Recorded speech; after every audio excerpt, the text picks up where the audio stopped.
హృదయాలు కడుక్కొని ప్రతోడు దయ్యమే అవుతాడు, పాడుబడిపోద్ది ఇల్లు, అందరు దయ్యాలు అవుతారు, మానవత్వం చచ్చిపోద్ది.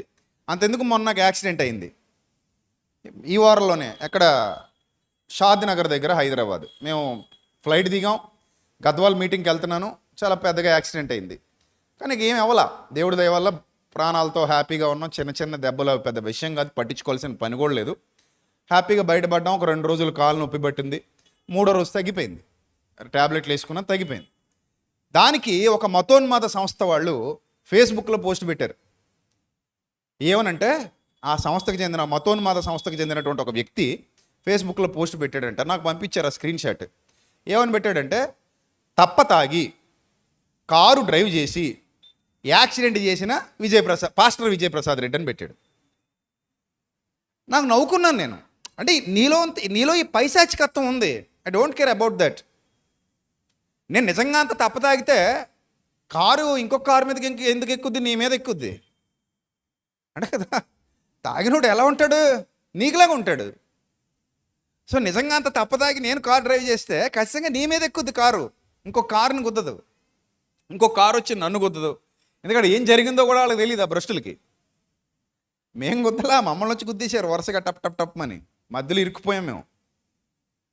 సో అంటే ఈ ఉన్మాదం ఏమంటారు దీన్ని, మత ఉన్మాదం. అదే మనోడు అనుకోండి, అయ్యయ్యయ్యో ఎంత బాధ ఎంత కష్టం అంటాం. పక్క మతం అనేసరికి ద్వేషం అని ఏదోటి అనాలి. సో ఇలాగా ఎంత భ్రష్టు పట్టిపోతుందంటే మానవ హృదయం, దాన్ని కడుక్కోవాలి, దాన్ని శుభ్రం చేసుకోవాలి. ఇదే యాక్సిడెంట్ నా మీద పోస్ట్ పెట్టిన అతనికి అయిందనుకో, నేను అలా పెట్టను, నేను అసలు పెట్టలేను, నా మనసు ఒప్పుకోదు. ఒకవేళ నిజంగా అతను తాగి యాక్సిడెంట్ చేసినా కూడా నేను పట్టించుకోను, ఆ మాట అన్న కూడా. అతను చచ్చిపోవాలని కూడా కోరుకోను నేను, ఎందుకంటే నాకు ఇన్బిల్ట్గా లేదు లోపల, ఆ డేటా లేదు, నాకు నెగిటివ్ డేటా నా లోపల లేదు. నేను శత్రువుని కూడా ఏం చేస్తాను, ప్రేమిస్తాను. అదే నేర్చుకున్నా నా ప్రభు దగ్గర. శత్రువు అయినా బాగుండాలని కోరుకుంటా, అతను నన్ను తిట్టినా బాగుండాలని కోరుకుంటా. అది నేను ప్రాక్టీస్ చేస్తున్నాను. ఒకప్పుడు నేను అలాంటి వాడినే కాదని అన్న, కానీ నేను ఎప్పుడైతే ప్రభులోకి వచ్చానో నా స్పిరిచువల్ ప్రాక్టీసెస్ అన్నీ మారిపోయినాయి. ఇప్పుడు నా స్పిరిచువల్ ప్రాక్టీస్ ఏంటంటే, శత్రువును కూడా ప్రేమించాలి, శత్రువు కూడా బాగుండాలని కోరుకోవాలి. ఇప్పుడు నేను నువ్వు చచ్చిపోవాలని కోరుకున్నా దేవుడిచ్చిన ఆయుష్కాలం వరకు నువ్వు బతుకుతావు. నేనేం నిన్ను కోరుకుని చంపేలేను. కాకపోతే నీ మీద ద్వేషమో అసూయ కుళ్ళు కుషిత్వం నా మనసులో పెట్టుకుంటే ఏదో రోజు నువ్వు చేస్తావు నేను చేస్తాను, కానీ నేను చచ్చినంతకాలం, నేను బతికినంతకాలం, చచ్చేంత వరకు ప్రశాంతత లేకుండా బతకాలి, ప్రశాంతత లేకుండా చావాలి. అందుకే ప్రభు చెప్పిన నీతి సూత్రం మానసిక ప్రశాంతతనిస్తుంది. నిన్ను దూషించువాడిని ద్వేషించువాడిని కూడా ఏం చేయమంటున్నాడు, ప్రేమించి క్షమించి వదిలేయి అన్నాడు. అంటే ఎక్కువ తీసుకోక మైండ్లోకి. ఆడి కర్మనాడు పోతాడు రా, వదిలేయి, ఆడి కర్మనాడు పోతాడు.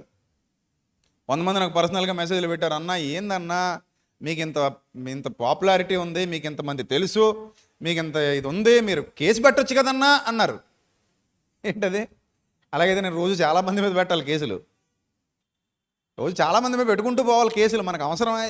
కుక్క మురిగింది అనుకోండి, వదిలేయండి అన్నాను అంతే. రోడ్డు మీద వెళ్తుంటాం, ఏదో మురుగుద్ది, దాని మీద మళ్ళీ ఇప్పుడు కేసు పెట్టి టైం వేస్ట్ చేసుకుని ఇది ఇలా అనేసాడు నన్ను అంటే ఏమైపోయింది, నేను ఎంత తాగానే ఏడిచానా? ఆడంటే మాత్రం నేను తాగుబోతున్నా అయిపోతానా? పట్టించుకునే పని లేదు అసలు. ఆడు తాగుతాడు, ఆ విషయం ఆడికి తెలుసు, నేను తాగను, నాకు తెలుసు ఆ విషయం. సో ఈ మాట అనకపోతే వాళ్ళలో ఉన్న సైతాన్ ఒప్పుకోడు, అంతే కదా. మరి లోపల సైతాన్ ఉంటేనే ఇలాంటి మాటలు వస్తాయి. కాబట్టి మన హృదయాన్ని ఎంత శుద్ధిగా ఉంచుకుంటే, హృదయ శుద్ధి గలవారు ఎవరు? హృదయ శుద్ధి గలవారు ధన్యులు. హృదయ శుద్ధి గలవారు ధన్యులు. ఈ మాట చెప్పింది యేసుక్రీస్తు. అది మన స్పిరిచువల్ ప్రాక్టీస్. ఇప్పుడు మనం అది ప్రాక్టీస్ చేయాలి, ఆ ప్రాక్టీస్ వైపు నేను నడిపించేదే నీలో ఉన్న విశ్వాసం. ఆ విశ్వాసం ఎంత పెరిగితే అంత బాగుంటావు నువ్వు. నిజంగా చెప్తున్నా, మీ హృదయం బాగుంటే, హృదయం శుద్ధిగా ఉంచుకుంటే అన్ని ఆశీర్వాదాలు మీ పాదాల దగ్గరకు వచ్చి పడతాయి. ఇది పచ్చి నిజం. ప్రపంచంలో దేవుడిచ్చే ఏ ఆశీర్వాదం అయినా సరే నీ పాదాల దగ్గరికి రావాలి అంటే ఖచ్చితంగా నీ హృదయం శుద్ధిగా ఉంటే చాలు, ఇంకేం అక్కర్లేదు. ఎప్పుడైతే ఈ ప్రాక్టీస్ మొదలు పెడతావో, దిస్ ఈస్ స్పిరిచువల్ ప్రాక్టీస్. ఈ స్పిరిచువల్ ప్రాక్టీస్ ఎప్పుడైతే మొదలు పెడతావో ఆటోమేటిక్గా వస్తాయి నీ కాళ్ళ దగ్గరికి, అన్నీ వస్తాయి. ఏది నీకు కొదువై ఉండదు, ఏ మేలు నీకు కొదువై ఉండదు. ఎందుకంటే దేవుని వాక్యం చాలా స్పష్టంగా చెప్తోంది. ప్రభు కన్నులు ఎప్పుడు ఎవరి మీద ఉంటాయో తెలుసా? పేతురు గారు రాసిన మొదటి పత్రికలో చెప్తాడు. చూడండి, బైబిల్ ఓపెన్ చేయండి అందరూ. ప్రభు కన్నులు ఎప్పుడు ఎవరి మీద ఉంటాయో ఎంత స్పష్టంగా వ్రాయబడిందో చూడండి. పేతురు గారు రాసినటువంటి మొదటి పత్రిక 3వ అధ్యాయము 10వ వచనం. పేతురు గారు రాసిన మొదటి పత్రిక 3వ అధ్యాయము 10వ వచనం. జీవమును ప్రేమించి ఏ దినాలు చూడగోరువాడు? మంచి దినాలు చూడాలను అనుకుంటుంటే గనుక జీవాన్ని ప్రేమించి మంచి దినములను చూడగోరువాడు చెడ్డది పలకకుండా నాలుకను, చెడ్డది పలకకుండా ఏంటట? నాలుకను. మీరు ఒకసారి ఈ స్పిరిచువల్ ప్రాక్టీస్లో భాగంగా చెక్ చేసుకుంటే మనకు అర్థమైపోద్ది. మన నాలుక ఎక్కువ చెడ్డ మాటలు పలుకుతుంది అనుకో, లోపల డేటా బాగాలేదని అర్థం. నువ్వు సేవ్ చేసిన డేటా. పాయింట్ అర్థమైందా? కారనీళ్ళు తాగావనుకో, ఆ రోజంతా ఎలా ఉంటుంది? కడుపంతా మంటగా ఉంటుంది. పెరుగేసుకుని కొద్దిగా అన్నం తింటే ఎలా ఉంటుంది? కడుపంతా చల్లగా ఉంటుంది. చల్లగా ఉండడానికి, మంటగా ఉండడానికి కారణం ఏంటి? నువ్వు తీసుకున్న ఆహారం కారణం. అందుకే దేవుని వాక్యం చెబుతోంది, హృదయము నిండి ఉండు దానిని బట్టి నోరు మాట్లాడును. ఇది కూడా మానసిక శాస్త్రవేత్తలకు అర్థం కాని సూత్రం. తర్వాత మానసిక శాస్త్రం అనేది పుట్టింది. మానసిక శాస్త్రం పుట్టక మునిపే, సిగ్మండ్ ఫ్రాయిడ్ అనే మానసిక శాస్త్ర పితామహుడు ఈ లోకంలోనికి రాకమునిపే యేసుక్రీస్తు చెప్పినటువంటి మానసిక సూత్రాలు ఇవన్నీ కూడా మనస్తత్వ శాస్త్రవేత్తలు, మనస్తత్వ నిపుణులు ఇప్పుడు చెబుతున్న ఎన్నో సూత్రాలు యేసుక్రీస్తు 2000 సంవత్సరాల క్రిందట ఈ ప్రపంచానికి పరిచయం చేశారు. ఆయన పరిచయం చేసిన అద్భుత సూత్రాల్లో ఇదొకటి. ఏంటి? హృదయము నిండి ఉండు దానిని బట్టి నోరు మాట్లాడుతుందంటే నువ్వు లోపల ఏ డేటా పెట్టుకున్నావు ఆ డేటా డిస్ప్లే మీద కనబడద్దంట. నీ గ్యాలరీ ఉంది కదా, గ్యాలరీలో ఉన్న ఫోటోలన్నీ నువ్వు తీసినవేనా కాదా? నువ్వు సేవ్ చేసినవా కాదా? నువ్వు సేవ్ చేసినవే. ఇప్పుడు నీ స్క్రీన్ సేవర్ మీదకి ఆ ఫోటో రావాలంటే ఎందులో ఉండాలి? అది గ్యాలరీలో ఉండాలి. గ్యాలరీలో ఉన్నదైనా స్క్రీన్ సేవర్ మీదకి వస్తుంది, అంతేనా? గ్యాలరీలో లేనిది ఏదైనా బయటకు వస్తుందా? రాదు కదా. అలాగే నీ హృదయంలో ఏం సేవ్ చేసుకుంటున్నావు అవే వస్తాయి బయటికి. ఇప్పుడు చెడ్డ మాటలు పలకకుండా అన్నాడు. చెడ్డ మాటలు అంటే ఎప్పుడు వస్తాయి? డేటాబేస్లో ఉంటే వస్తాయి. నీ లోపల నీ మెమరీ కార్డులో ఎక్కువ చెడ్డ మాటలే నింపావనుకో, బూతులు విన్నావనుకో, అవే వస్తాయి బయటికి. ఎంత దారుణం అంటే ఈ మధ్య సినిమాల్లో పెట్టే బూతులు టీషర్ట్ల మీద వేసి తిరుగుతున్నారు కుర్రాళ్ళు. నిన్న మేము కారులో వచ్చేస్తున్నాం, ఒక టీషర్ట్ ఉంది వెనకన, పెద్ద అక్షరాలతో రాసుకున్నాడు, దరిద్ర కొట్టాడు. అది నిజంగానే టీషర్ట్ కంపెనీ ప్రింటింగ్.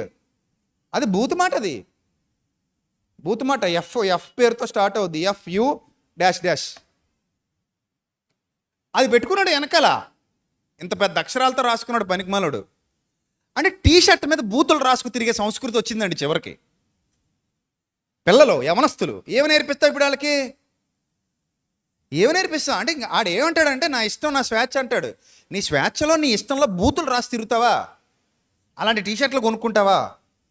బూతు మాటలు ఉన్న టీషర్ట్లు, ఇంగ్లీష్ బూతు. కొన్నాళ్ళకి తెలుగు బూతులు కూడా వస్తాయి. ఏం చేస్తాం? మన కర్మలకు గాలింది. వ్యవస్థ అలా తగలడుతుంది. స్వేచ్ఛ పేరుతో మితిమీరిపోతుంది సమాజం. స్వేచ్ఛ, దానికి పెట్టుకున్న పనికిమాల పేరేంటి? స్వేచ్ఛ. స్వేచ్ఛ పేరుతో ఇష్టం వచ్చినట్టు వ్యవహరిస్తున్నారు. ఇది దైవోగ్రతకు సంకేతం. సొదొమ గొమొర్రాల్లా కనబడుతున్నాయి ప్రపంచం. అదే చెప్పాడు ప్రభువు. సొదొమ గొమొర్రాలు ఎలా ఉందో వైఖరి, అంచె దినాల్లో మనుష్య కుమారుడు మరలా ఈ భూమి మీదకి ఉగ్రత పంపించబోయే రోజుల్లో సేమ్ మనుష్యులు సొదొమ గొమొర్రాలను పోలి ఉంటారు అని చెప్పాడు. నోవహు దినాలు ఎలా ఉన్నాయో అలా ఉంటుంది అన్నాడు. కనబడుతుంది ప్రస్తుత సమాజం, మనకు తెలిసిపోతుంది. రోజు రోజుకి వ్యవస్థ దిగజారిపోతుంది.